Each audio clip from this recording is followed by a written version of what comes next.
It's Happy Hour again from Uptown New Orleans. Hello, I'm Grant Morris. Happy Hour is part of the family of shows on the podcast network. It's neworleans.com. When you walk into a bar in New Orleans and you pull up a bar stool, you never know who's going to be sitting on either side of you. What you do know is no matter what they look like, what they're wearing, whether they just got out of a limo or just got out of jail, they're going to be happy to talk to you. Because that's New Orleans and this is Happy Hour, a cocktail-fueled 60 minutes of random conversation with folks who have nothing in common. Other than we're all New Orleanians in a bar today, we're at the fabulous Wayfair on Ferret Street, which is a couple of blocks down from Napoleon Avenue. Right across from the European Wax Center, and they have a 4-hour happy hour here every single day from 3 to 7 o'clock in the evening when drinks are half price and bar food is half price as well. If you can't be bothered waiting for that, stick around for the next hour because we have happy hour right here. This afternoon, I have a bunch of whole fabulous guests. This is the very last show of 2018. Andrew Duhon, how are you feeling? I feel great. Let's go with fair. Fair? Yeah. What's the mitigating factor? What's wrong? Physical? Or? I think it's heartburn. It's probably heartburn. Heartburn. What did you have for lunch? Nothing. You know what it is? No food. I made some salsa verde, and I think I put too much jalapeno in there, so I think I'm just still feeling that. That'll do it to you. Yeah. That's bad news. Uh-huh. Well, hopefully you can take something for that. What about some club soda and bitters from the bar here? It's what are you going to be drinking? half price. This is a Buffalo Trace and ginger beer. Oh, that'll fix it, actually. Yeah, it's got fine. ginger in it as well. Yep. Hey, so Brent Arcement is here as well. Brent has two teas. Two.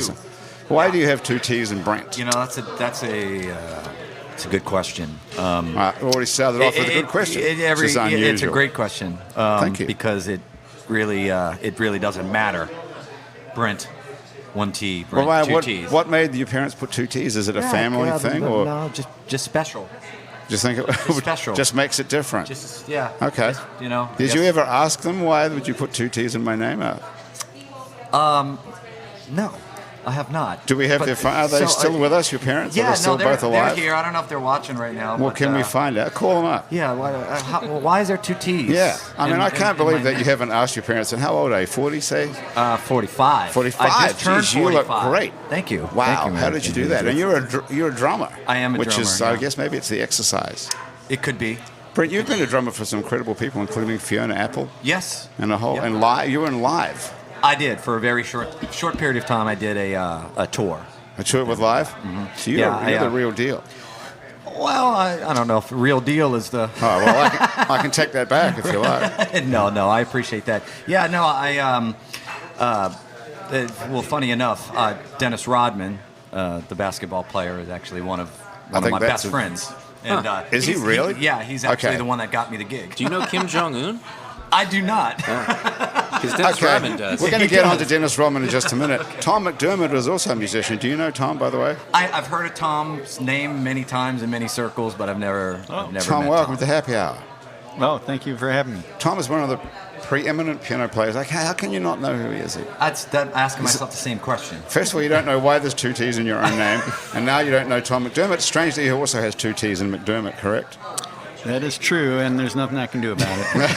So that is a traditional spelling of McDermott, though. It is two T's, but all what I want to know is what is the difference between eminent and preeminent? I mean, is it you're somehow... I don't know. I've never wondered. What is the difference? That. I don't know. I think they mean different things. I don't know if eminent is a word. Imminent is a word meaning something that's going to happen. That's right. But eminent, I think, is not a word. Preeminent means fabulous, doesn't it? I do God, not. now you got me thinking. Now Well, I'm this all is why- twisted up. Before the happening, so it's cool. This is why we have C-Rock here who'll tell us if eminent is a word. Katie Sakura is here. Hi, Katie. How are you doing? Just one T in my name. One Katie in the middle of Katie. Yeah. Well, Sakura is an interesting name. Sikora. Where's that from? It's Polish. There was a Z in there at some point. Oh, like got after the lost S, along I the suppose. way. S-Z-I. I believe so. Yeah. So it's like used to be like Shikora or something. That sounds cool. Not that I don't have the greatest Polish accent, but Does anyone in your family still speak Polish? my dad does, and then all the people that live in Poland. Well, they all speak Polish, Yeah. presumably. Is your dad himself from Poland? No, both my parents were born in England because Really? both sets of parents ended up there after the war. Wow. Had both my mom and dad, and then separately, both families ended up in Chicago. And then Well, there's a big way Polish down, community in there's a Chicago. huge Polish community. I'm not sure what it's like today with transplants everywhere, but there used to be a time where Chicago was the next largest population of Polish people outside of the country. Outside of Warsaw. Yeah, exactly. Wow. But that may still be, actually. That's another Again, thing. it's possible. I just didn't want to quote a C-Rock, stat that I C-Rock don't can have. tell us that. Now, you're a photographer. And when did you move to New Orleans? Almost 5 years ago. It'll be 5 years in May. Did you move here to take photos, or did you move here for some other reason, to get away from the cold? It was mostly impulse. It was kind of your quintessential New Orleans story of came down to visit a friend, and then about a month and a half later moved all my stuff down. And, yeah. So no, not for photos, not for anything really, just for a little bit of an adventure, but it's stuck. So you're here. How's I'm it working out? Well, who were you taking photos of mostly? A lot of different preeminently, people, I should say. but a lot of musicians. Like most artists anywhere. There's a lot of different things that I do day to day to, pay the bills, but music photography, I'd say, is the one that I feel the most feelings for. Who's paying you for that? It's an excellent question. Sometimes you got to get creative with how to get paid, but no, if you, like myself, just grind and work at your brand, you can eke it out. And Yeah. like I said, just getting creative with other methods of money Your making. other thing that you're doing is super cool. I think what is it called? The Sexism Project? Or it's called the Sexism Project. Yeah, and it got its name because we didn't know what to call it. We just kept calling it the Sexism Project. So Well, then anything with became sex in that. it is going to sell. Have you found that to be true? Well, we're not really trying to sell anything, so I'm sure maybe, but that's not really the goal. It's mostly a platform for women, women with an X in this context, can come and tell their stories about their personal experiences and their personal viewpoints on the matter of sexism. And I think that's been really cool to both listen to and be a part of, because it's a topic that everybody has different kinds of feelings about, and so it's been really filling to provide that platform. It's a fascinating website, actually. Did you guys notice that? Or was it just I heard something a little. What is going on there? It's a fascinating website. Do you ask these? Are you the interviewer? I am. And are you recording these interviews? Yes.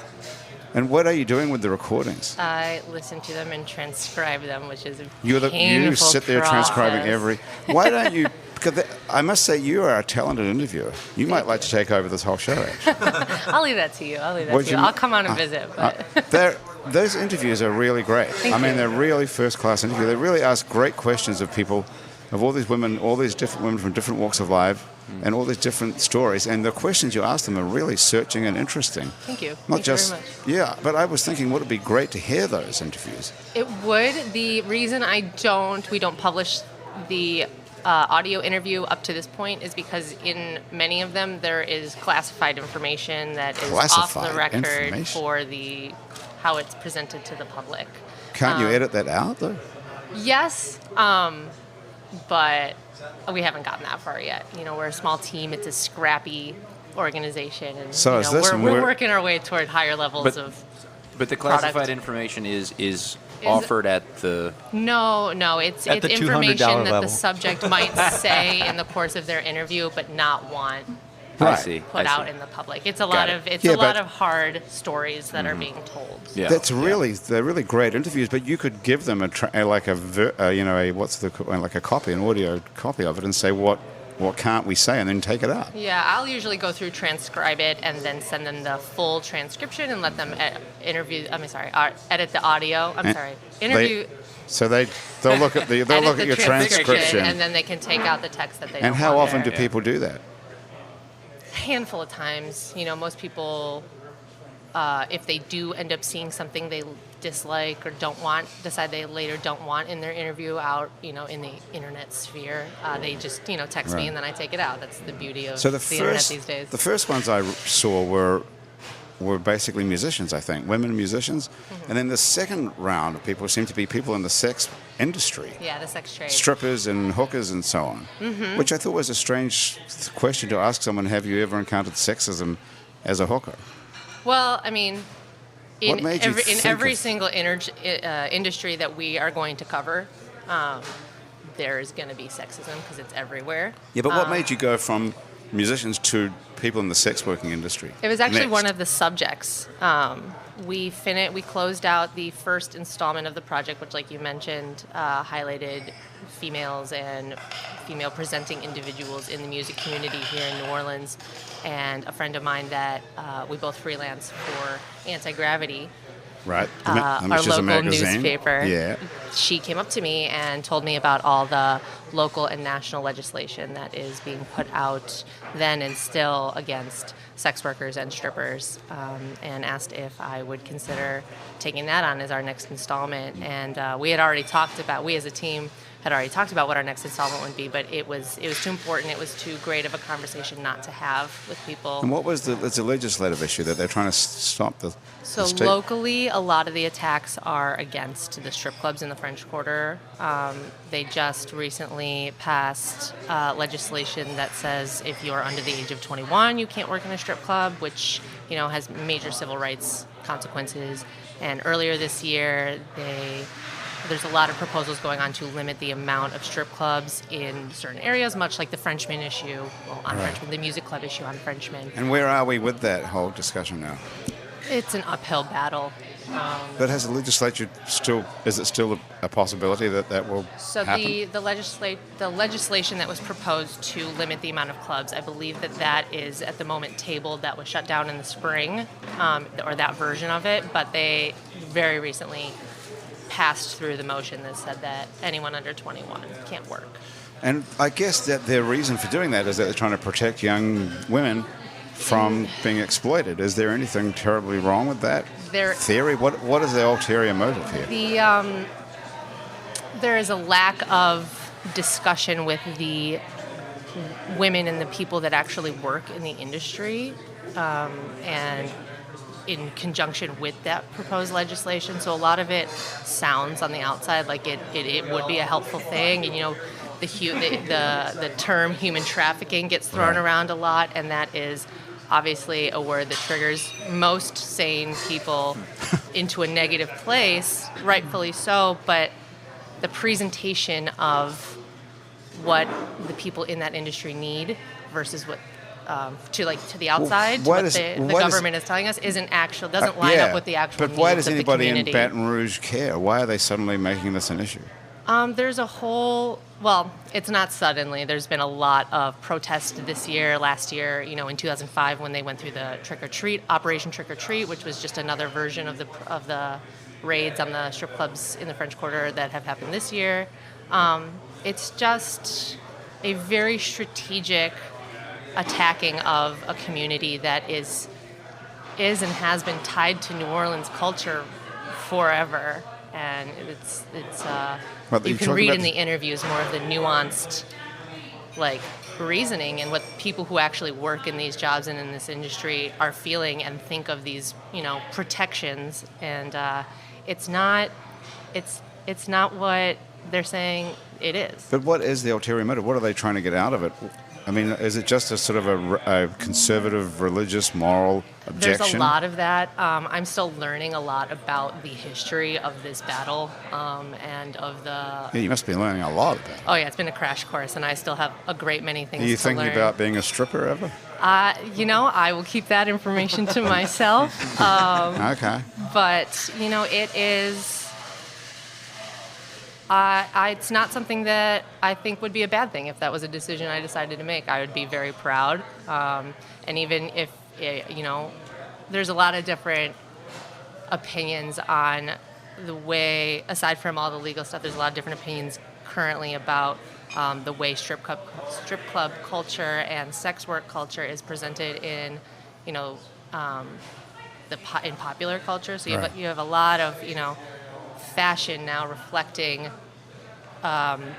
clothing and attire that is worn in strip clubs, and you have young girls like myself or younger or older buying the clear heels, the really long nails, the kind of harness style outerwear that's fashionable right now, and all of that. That's what Tom's wearing. It looks great in it also. And that's really popular right now. It's really fashionable. It's really cool to align yourself with that. But then you also have a lot of those same people, going and in their day-to-day conversations saying things along the lines of like, oh, well, I don't think it's wrong, but I would never choose it for myself. Like that, and that separation, that classistness is what is truly detrimental to the industry and the people that work in it. Tom, have you ever played on Bourbon Street? Yes, I have. I had a very good gig many years ago at a club that's no longer there, called Lulu White's Mahogany Hall. Oh, yeah, that's gone. Which was formerly, that ended in 1992. Okay. And before that, it was the Paddock Lounge, which was sort of a historic Dixieland place.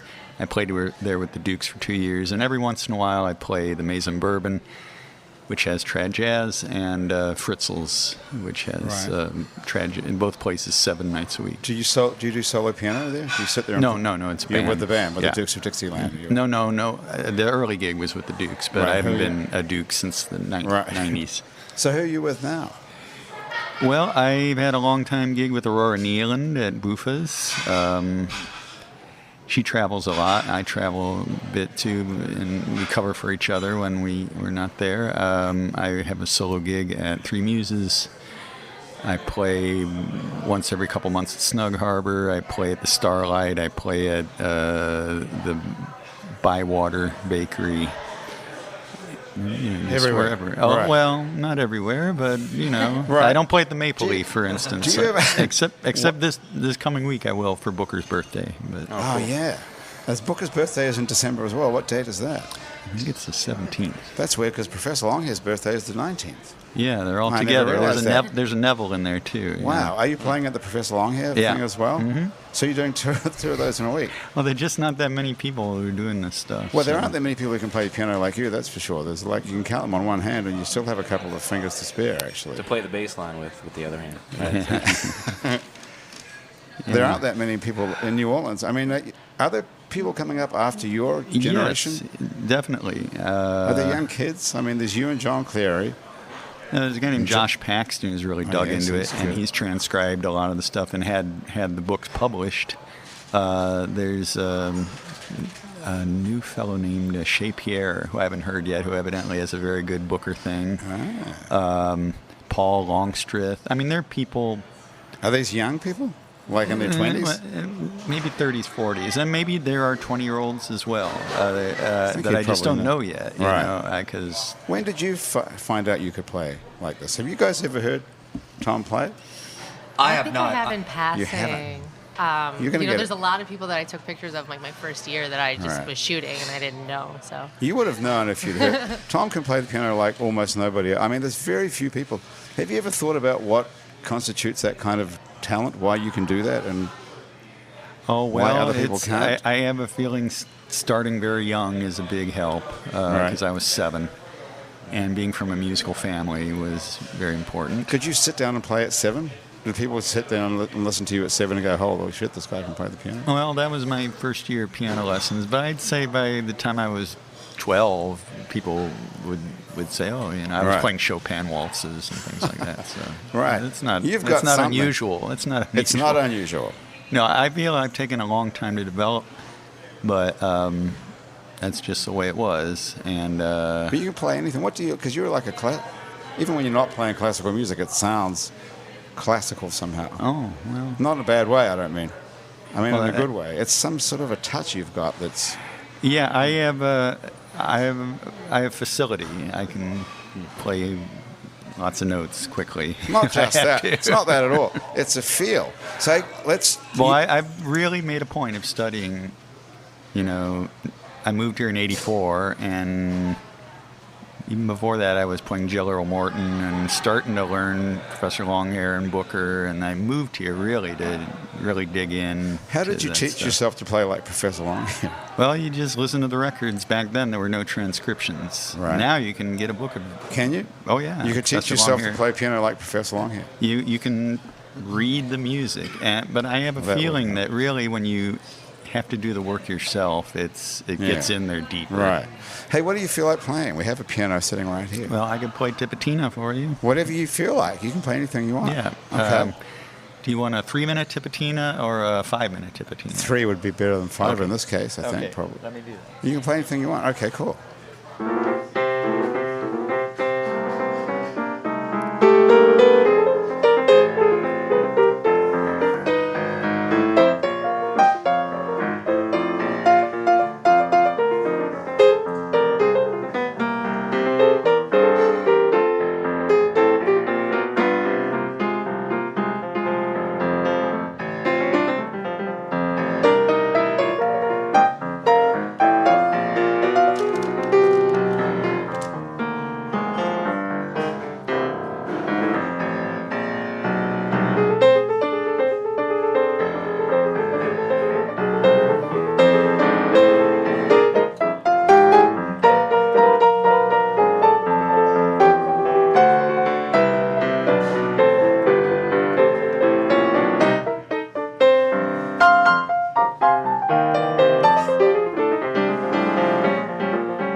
Okay.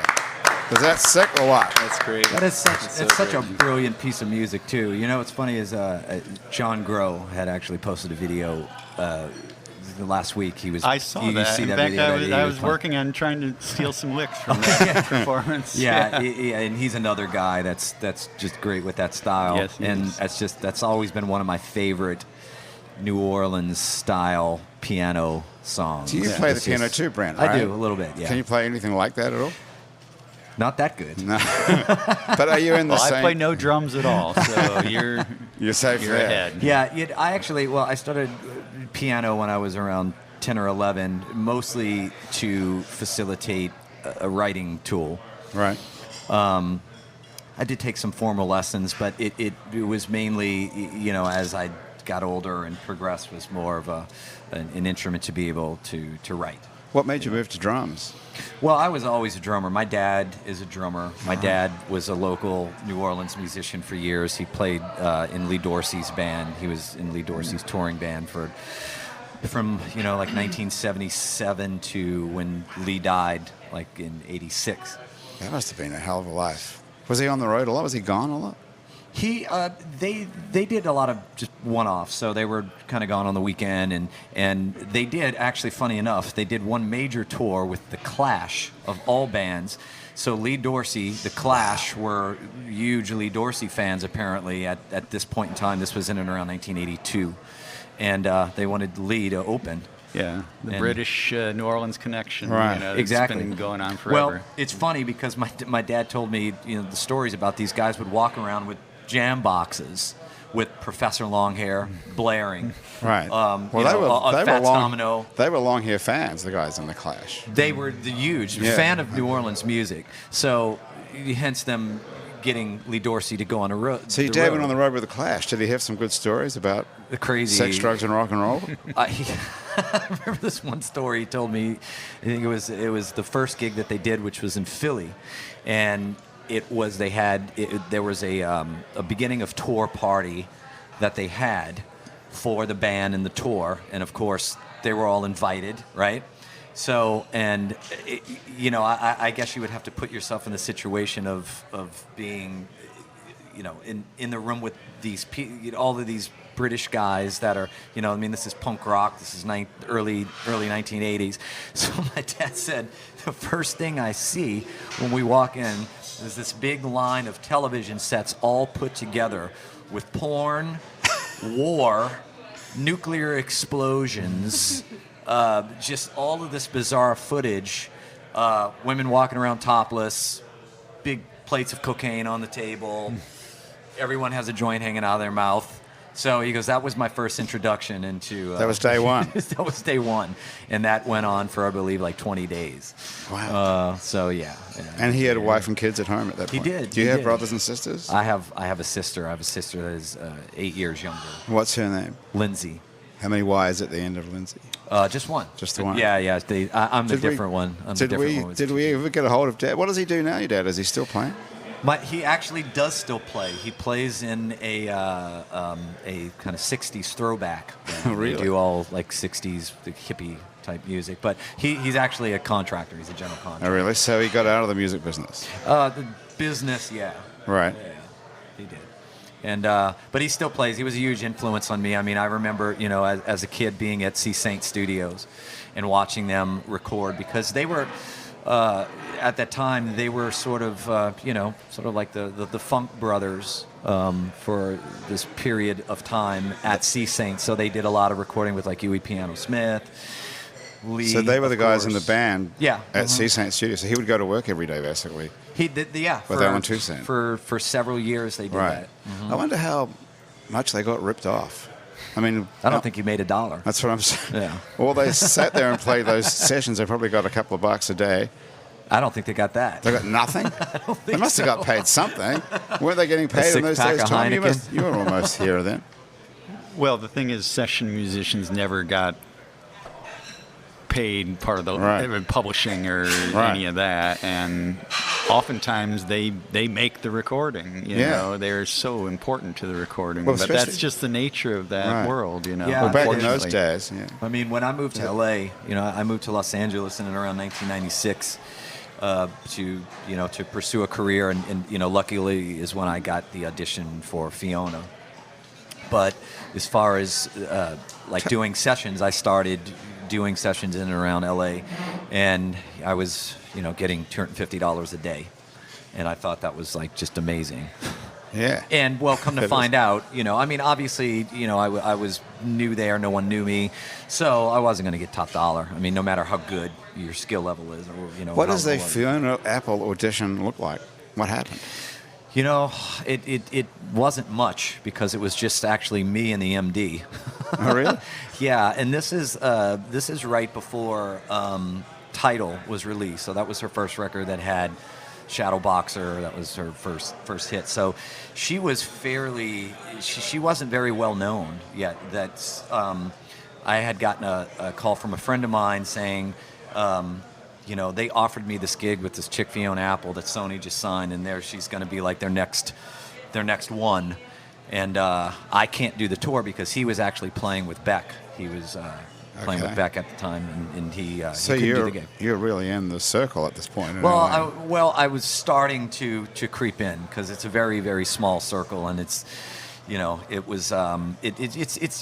there's a lot of luck involved. I mean, there really is. So I said, yeah, sure, man. I'd only been in LA for not even a year, and so I walk in this room and I meet this guy, and they'd sent me a demo, and I ripped through it was like the most simplest thing ever, and I walked out of there. I was like, what the shit was that? That's really how this works? I'm in LA. I was expecting so much more, but. So that was it. It wasn't there. So then I got a call. They called me literally a couple hours later saying, "All right, man. Well, you want to do this?" And it's like, sure. So did a couple rehearsals. I actually didn't meet her to the first gig. So she walks out on stage. She didn't even show up to sound check. Actually, we just went on stage and actually went through it, and but it was an interesting experience, because it gave me a very good picture of how things worked in the industry, because we started out playing venues that were 200, 300 people, not only within a month. 2 months later, venues were 1,500, 2,000. Then a couple months after that, it was like it really started to happen for her. So then that went on for about a year, and then, of course, she was a huge star at the end of that year. And so what happens to the guys in the band? Are you getting paid more as the show gets more popular? I was making $800 a week.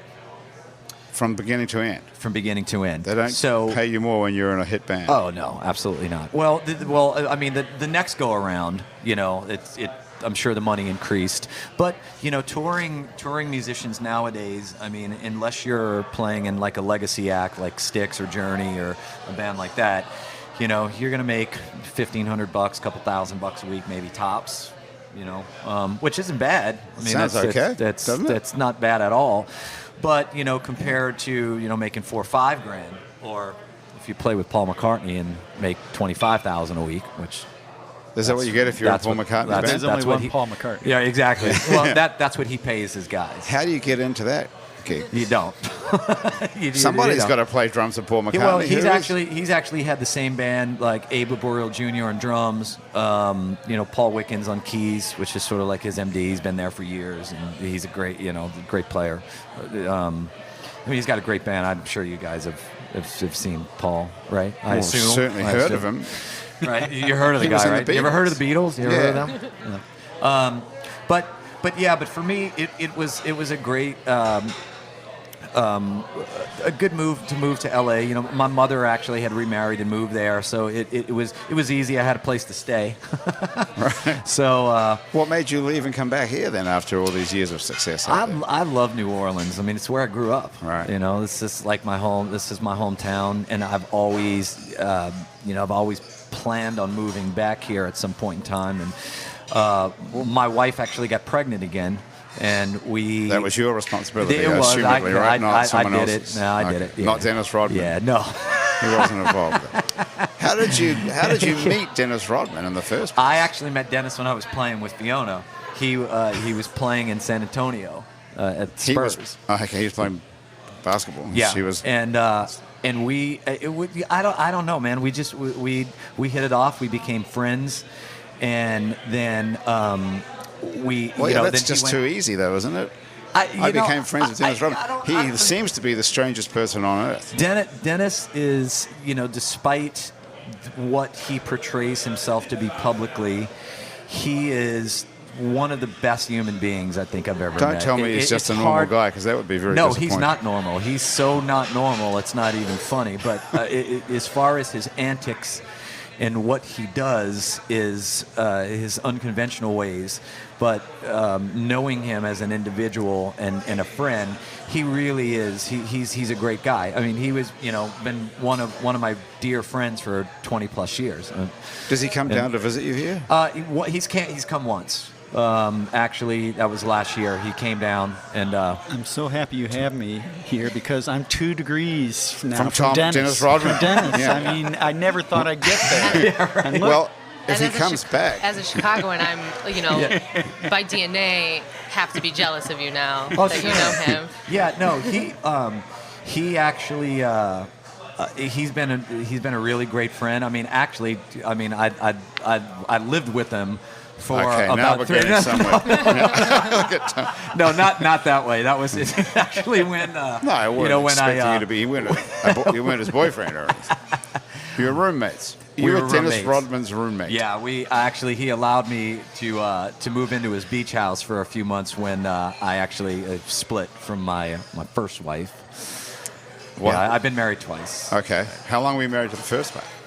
Way too fucking Too long. Yeah. What took you so long to figure that out? About a year. We were married about a year. For one whole year. One entire year. That's not that long. When did you notice I hope it was wasn't going a off leap the year. What's that? I hope it wasn't a leap year. Extra no, day. right, exactly. No. What month into it did you notice it was going off the rails? Maybe month 1. First month. Yeah. How long had you known each other before you got married? Maybe 6 months, maybe. What made you? It was. Well, I was nuts. Katie, tell me. That's impressive to even to think that Right. It's brave. I totally. Were there drugs involved? That might explain. Yeah, I did all kind of drugs. I mean, was she as high as you? No, she was actually very, very sober. Okay. And I was, I was 24 years old, trying to be a rock star and do all those things, and it just wasn't conducive to so you fucked a it up, relationship. basically. Well, sure. But not really. Well, that's not your real opinion. I did, but it was we just were not good for one another. Life Life happens. So everybody went their separate ways. Everybody went their separate Okay. ways. We did have a child together, and I have a wonderful 18-year-old son. He's a brilliant kid. He's 18 already, so this He's was 18. going back. Yeah. Mm-hmm. Is he a musician, or is he No, smart enough to move away from it? He didn't go the music route. He's actually he's going to be a real estate agent. He's Okay. working. It's a bit more sensible. Yeah. Is he here, or is he in LA? He's in LA. Going to be a real estate agent in LA? That might be a handy guy to know. Yeah. No, he's been interning for the last 6 months at a brokerage. And he's studying to get his. He's only 18, and he's studying to get his license. And Is he going to college, or is he not going to bother with that? No, he's going. Screw that. Yeah, he's school isn't for everyone. Right. Well, and basically nobody. And also, these days, it's just it's so optional. As long as you're putting the work in somewhere, you're probably going to be fine. Absolutely. And you only have $50,000 debt. Exactly. You'll at probably be better least. off than the people who do go to college in that respect. Well, some people are paying $50,000 or more a year. I think Tulane is like $60,000 a year to get a liberal arts degree. I mean, you think about believe that. that. Yeah, and what are you going to do with that? Really? Be a real estate agent, probably. So you could skip the whole thing. Exactly. Hey, Andrew, you want to play something before we get back to Dennis Rodman's story? I'll play you a song. I got to go grab the guitar, though. Can you talk Okay. amongst yourselves? Yeah, we can have one more Dennis Rodman chapter before Sweet. you play something. So Sweet. what is he doing with himself now, Dennis? Dennis, he just he does his appearances, and He makes a living out of being Dennis Rodman. he does. He basically does. That's what he's Dennis Rodman, and people pay him to show up to events. And what does he have to do when he gets there? Nothing. He just has to show up. Does he have to be freaky and weird or something? No, he takes pictures with some people and hangs out and they give him some money and he leaves. What does he look like in real life? Is he like 6'9" or something? About 6'8". 6'8". Yeah. And does he have that giant thing through He his does. bottom lip? He certainly every does. Every day. Wow. He certainly does. And does he have a girlfriend or anything like that? He's got many girlfriends. Okay. He was married a couple times, and he's got Dennis. I believe he's got 4 kids, 4 or 5 kids, and 4 or 5. All right. DJ, who is his son, that I believe DJ is 17, 18, is a brilliant basketball player. Do your kids know each other?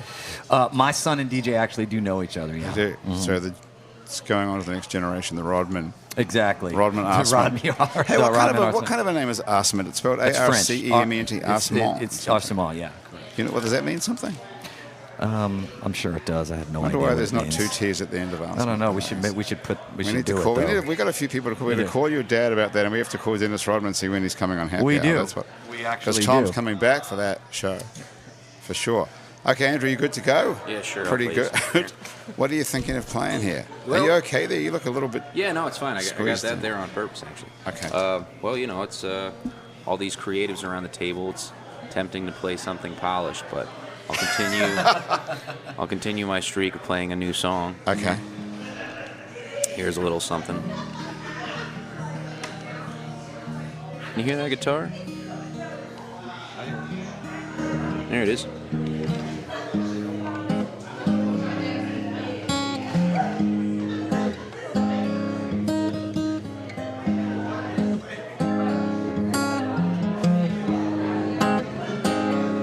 Some nights the skies get heavy,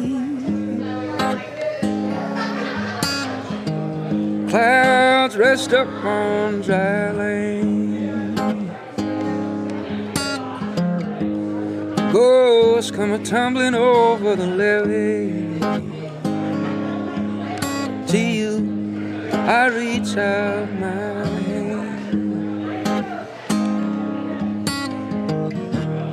You to me is as far as I can see. The rest is pitch black,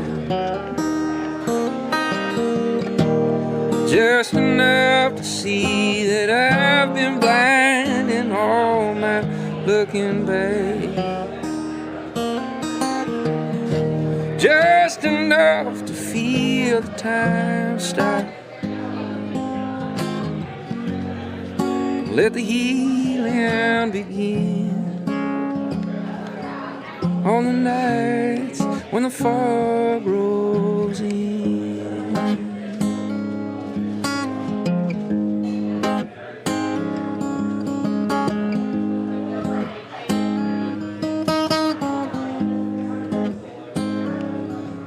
I remember as a child those nights, feeling safe and sound.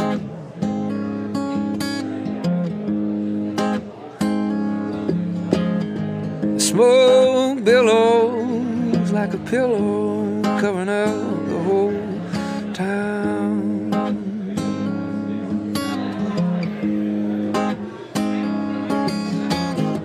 The city sleeps and she wraps herself a shroud around you, quiet as a thief who leaves everything right where she found it.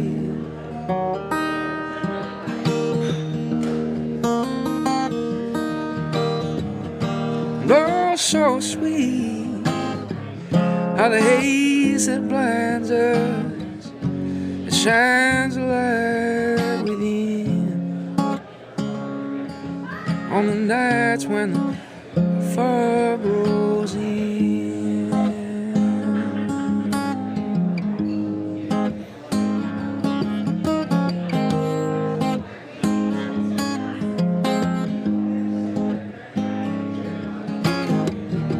From you to me is as far as I can see. The rest is pitch black, just enough to see that I've been Such a fool in all my looking back. Just enough to feel the time stop. Let the healing begin. I love the nights when the fog rolls in.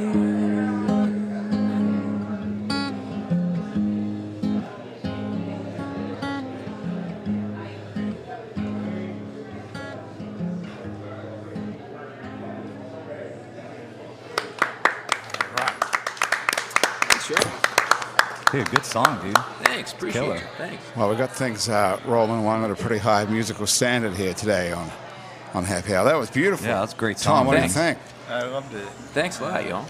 How Glad old you is like it. how old is that song? It's not. My mom hasn't even. I don't know. You know. Did you just write that today or I yesterday? finished it today. Yeah, I guess I started. Yeah, last week. So. You know, Nice. that's one thing that I just like. I love about the city and even moving back here. It's like to come across guys like yourself.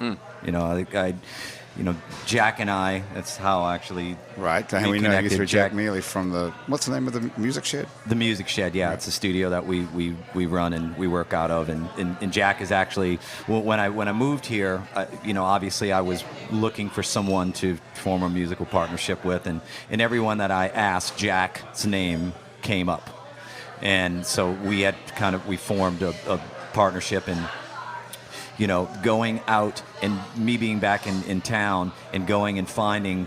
Seeing what's out there and coming across, guys like yourself, Oh, yeah, we're down a dozen, singer-songwriters. dude. That's well, no.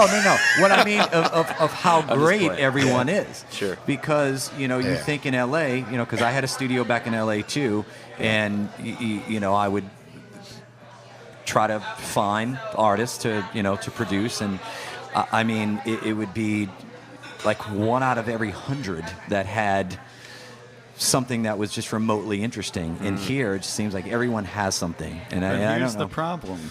There are a lot of great performers and songwriters, but there hasn't been anybody since Alan Toussaint who has created something that'll be played 50 years from now. Not even Harry Connick Jr. or Wynton Marsalis, who are at the very top of their fields, have created a standard. I can't agree with you more. How do we break that? I think people get really jaded because knowing what the business side of things are now, that they almost stop themselves, as writers, and they write too cautiously, in regards to their craft and what they're doing, and if you craft a song for something, the result isn't going to be as good as if it comes from another place. I actually have a question for all you musicians on that matter. Do you feel that, moving out of the city, even after spending significant time here or growing up here, do you think that move necessarily that some musicians make away from, our lack of industry here, do you think that affects someone's ability to leave a legacy like the one you're talking about, like a standard, or not at all? It hasn't, but it does improve your music life in other ways. I mean, Wynton and Harry wouldn't be where they were if they hadn't have moved to New York, of course. Sure. But I'm talking about repertory. Sure. And I mean, there are pop groups, and of course, there was the bounce, hip hop scene, which created its own. Will people be doing that stuff 50 years from now? I don't know. Maybe they will. I think there are already like rap oldies shows out there. But, Sure. But that's not my world at all. Of course. And, I'm an old white guy, and it's just not my world. So Yeah, and it's become, being a producer and being in the studio business, of course, we see a lot of what's out there. And I got to tell you, man, it's impressive of what comes through the studio, of how good a lot of the music actually is, versus what I've seen in other parts of the country. But what Tom's question is, I think, is where is it going from there? Well, the New Orleans brand is strong because there's so many players who can go on the road as a New Orleans musicians and make a living. Sure. But at the same time, a lot of them have to play Hey Pocky Way, So. Of course. Yeah. I mean, as a working musician, there's always that rub, of having to make money and having to go out and work and doing, what you got to do to keep your bills paid, and then you have your creative side of things, and if you can sustain yourself that way. But Tom, what are you getting at? What would you like to see going on here? Well, I'd like to see new standards. But what do you mean? I don't mean new guidelines. I mean new songs that are written. Stand the test of time. Yeah. You know what's funny is Jack and I were having this conversation the other day. It's almost like you couldn't write another Goodbye Yellow Brick Road because no one would fucking get it. I'm seriously, the attention span of, I mean, obviously you have your target audiences, right? So, the music that you write, of course, you're not writing it in order to appeal to a certain audience. You write it because it's coming out of you. I'm like saying, okay, I'm going to appeal to 25 to 35-year-olds with this one that I'm about to start writing. But what I'm talking about is the crafting of that kind of song, the arrangement, the song, the lyric, in referencing a classic song, like an Elton John song. Aren't we living in a world where there are no classics anymore? I mean, you can be a hit, you can have a hit in a genre and be super successful, and the rest of the world hasn't heard of you. I mean, we don't have a classic. There's no place for a standard anymore, is there? And I think it's because mainly it's just it's being safe. It's like for one to find an artist that is capable of producing a song that would be considered a classic song is, there's not that many of them out there. I mean, as far as the artists that we think of, our Lady Gagas of the world and our John Mayers of the world, if you will, now leading up to what would be considered a classic, I think what we would consider a classic song, maybe that's not what someone else would consider of a younger age group, because I'm with you on that. That's true. I'm just thinking of New Orleans. Well, people always come here and want to hear stuff that's at the latest from the 70s. Are you writing current New Orleans piano music? Yeah, I've written instrumentals and occasional songs. Do you want to play one? Yeah, if you want. Yeah, sure. Yeah, what are you thinking of? What sort of? Oh, I wasn't thinking of this as a standard or a pop song, certainly. Right. But I write my own music. Yeah, you've written tons of music. I mean, a lot of it. Yeah. You've got that beautiful record. What is that record called? All the Keys and Then Some. Mm-hmm. That's got some amazing stuff on. That is an awesome record. What are you thinking of playing now? That would be a good example. I'll play a piece called The Gospel Waltz That Wasn't. Okay.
too. What do you call that? The gospel waltz that wasn't. The gospel because it waltz. starts off as a gospel waltz and then quickly goes into non-gospel Something- waltz right. territory. But I started out Yeah, that's wanting to Right. write a gospel waltz. I didn't and- know there was such a thing as a gospel waltz. Well, it's usually not instrumental music. Yeah. Oh, okay. So Do you and- sing at all? I croak. You do? Once in a while you sing something?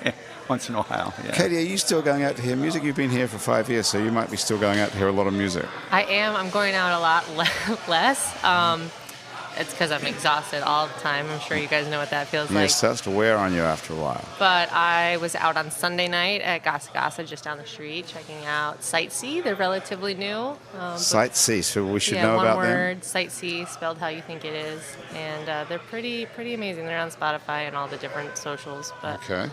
it was really cool. It's for me. It's really cool to see how people kind of slightly older than me in my specific age bracket and slightly younger than me are taking their knowledge and their experience of living in New Orleans and going to school in New Orleans and, you know, playing in New Orleans and the educations that come from that, and seeing how they adapt that into their music. And finding that thread is something that's always really fascinated me since I got here. So the site, we should know about Sightsee. Who else? I see you have a I'm wearing the Naughty Professor shirt right now. I was just on the road with them for like a month. Really? They were awesome.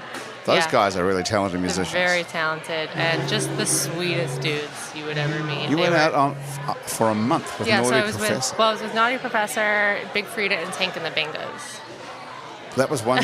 That was a triple bill. It was one tour. There were like 35 or 40 of us, like from New Orleans, rolling deep for a month together. It was pretty incredible. It was a Wow. really good crew. You must have got some great photos out of that. Yes. Were you there? Were you there as a photographer? Photographer, and I was lording over all the merchandise as well. So Okay. it was just nonstop. What a It great was high energy. show. But you know, the Naughty Professor guys were like the breath of like chill, cool air, and you like leave whatever high energy moment you're in and go into their group, and they're like, "Sup?" And you're like, "Hey, you're exactly who I needed to see right now." But Tank and the Bangers were huge there for 5 minutes. Are they still rolling along as? They're definitely, you know, every step of the way picking up more and more fans, Right. and you know, It's hard to gaining tell. speed along the way. It's hard to tell from here in New Orleans. They're gone so often, which Yeah. I think is pretty incredible. And after being on the road with them, that they never stop thinking about. The core of the band is born and raised here, you know. So I don't think it would be possible for them to stop thinking about New Orleans Right. and their connection to it. But they are very aware of the legacy that they're carrying with them while they tour the world, and that's really cool to see. Representing New Orleans. Yeah, absolutely. Right. So you're going to stay here? What's your plan? I'm here for the foreseeable future. I've got no plans to leave. Right. Are you stuck here now?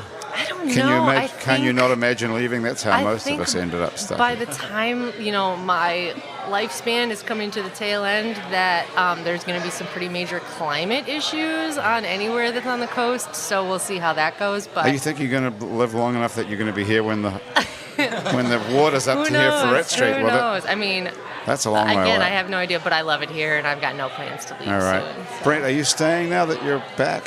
Oh yeah. You guys have this recording studio. Hey, who's calling you? Anybody good? I've got an event tonight actually for the Sexism Project, so I've got guests and team members and that's people in all the space going. texting me, but it's all good. What are you doing tonight? Are you recording it? No, it's a private dinner for all the subjects of the project thus far, and we're just getting together for like snacks and alcohol and just hanging. And So it's all these women who were the strippers and hookers and everybody are all going to be in the same along place. with the music industry women, but you know they're Wow. they're just women too, you know. Yeah, but You that's know, an they're interesting just bunch doing of a people. job. That's an interesting networking opportunity. It's going to be really interesting. Definitely networking can happen at any point in this city with anybody. But Where are you going, all you people? It's going to be at the Art Garage. But like I said, it is private. We're going to have more public events soon. So not that we don't want everyone there, but you know, it's I'm something really special for the subject. interested in this whole thing that you're doing. We've got to get the hell out of here. But just briefly before we go, what is the plan with the Sexism Project? I mean, first of all, you've done musicians and people in the sex industry. Who are the next bunch of women who Well, you're going we are after? actually going to be announcing the next industry that we'll be featuring very soon. Okay, so you can't tell I can't us. tell you right now. Okay, let's have a But guess. it is something that's very, you know, like music and sex work, it's something that is inherently tied to New Orleans culture. So I'll leave you guys with that. But, what we, big picture, want to be doing is focusing on a different industry with every installment of the project. So from there, we could go many different places. Tom, you want to guess what that would be? What section of women are tied to New Orleans? Well, would come focus on after the industry, sex workers? the industry that is tied to the culture of New Orleans. The industry that's tied to the culture of New Orleans. Food. Very good. Food, okay. That is correct. Oh, excellent. Okay, so we So got it the in food one. service Good job. industry will be See, next. right. Ah. Susan and her spawn. All right. So that includes chefs and waitresses. Chefs, and waitresses, bartenders, cater waiters. Essentially, if there is a woman or a female identifying individual who feels they fall into whatever industry we are presenting and they feel like speaking, then they are welcome. And that is really cool. That is very cool. It's a very cool project. Thank you. And Tom, where do we get to see you in the near future? I'm doing these Booker and Professor Longhair and that's then gonna my be regular great. gigs, but I'm very excited because I had an 8-year gig with Mashia Lake at Chickawawa, and she moved out Cork, Ireland, but she's coming back for a week, and I have 2 gigs at Chickawawa with her on that's gonna be December 2nd and January 2nd.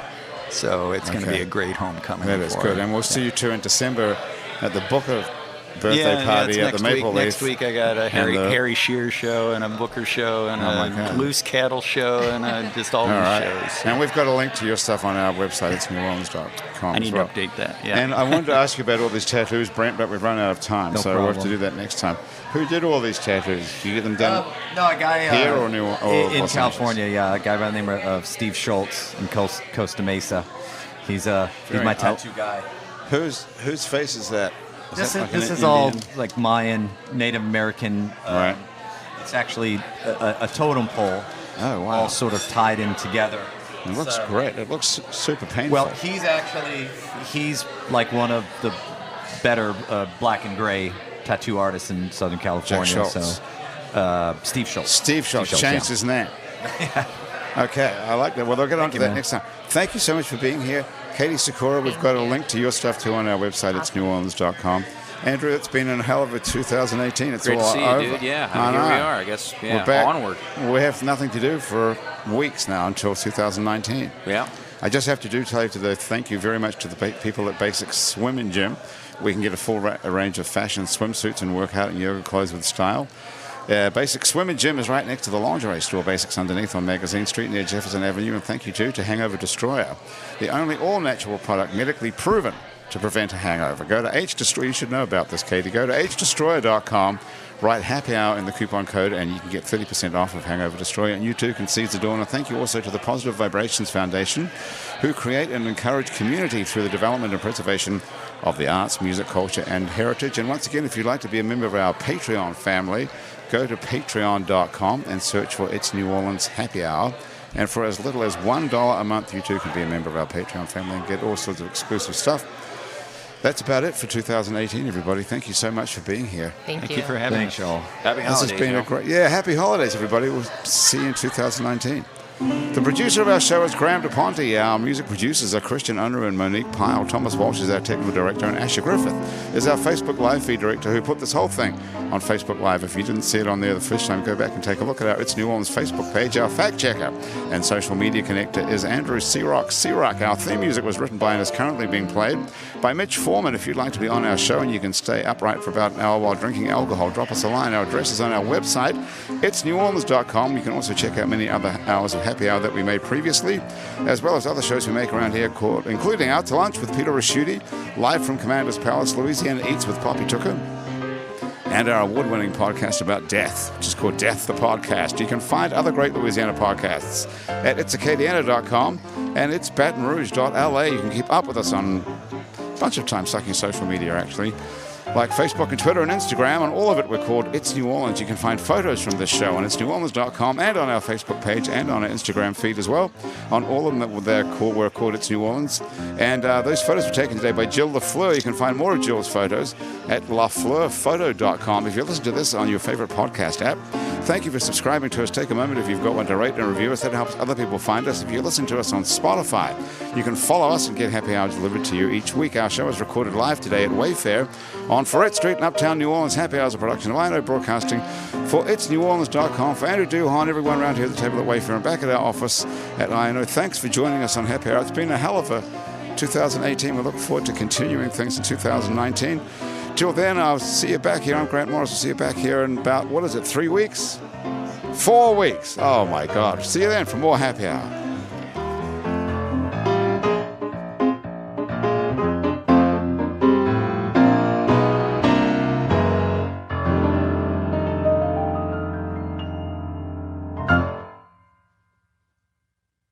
Heads up, denim lovers. Old Navy's biggest denim sale ever is here. All jeans are on sale up to 60% off. Styles start at just $12 for adults, $8 for kids. Plus, this Saturday and Sunday only, don't miss the Jean a Day giveaway. Want a free pair of Old Navy's all-new jeans? Stop in for your chance to win and for up to 60% off all jeans. Now at Old Navy. Valid 9/16 to 9/24. Excludes in-store clearance. 5 per day per store. Select styles. Jean giveaway in stores only. See stores for details.